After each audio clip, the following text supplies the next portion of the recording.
So over here, you can see that I got a bunch of charts right here and a bunch of data, as you can see right here. If you want to change around its style, then you can go around, click on it, and over here on the right hand side, you can see style is an option. Once you click on this, here there are a lot of things.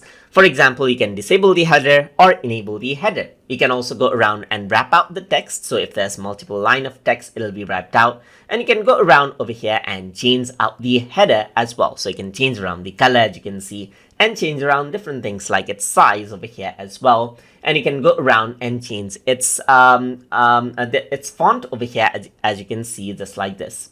You can go around over here and change out the table color as well. So you can go around, change this, as you can see. You can go around and change this out, and accordingly you can see that everything else gets changed this out. So you get alternative pattern, as you can see right here, and so forth, just like this, and change out how you want certain data to look.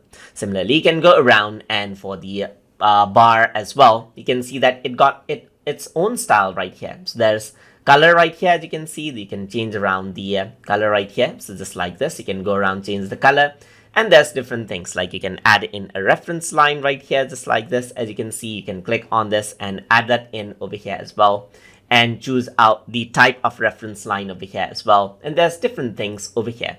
So this really depends on like what thing you're selecting. For example, for pie chart right here, it got its own style, as you can see right here. You can work around with this and change around the style of the pie chart. You can work around with this, as you can see. You can go around and then align everything out in different ways. You can add in and enable and disable different things. Even work around with the background color, as you can see right here.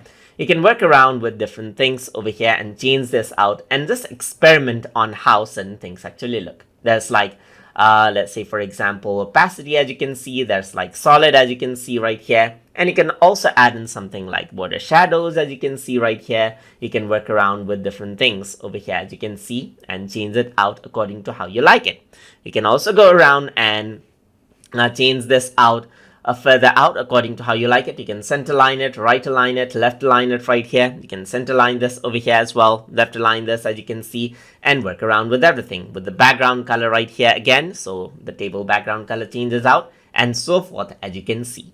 And all you need to do is experiment out with the styles that you have right here and get the look that you want. So hope you guys learned something as always. And as always, please like, comment, share, and subscribe.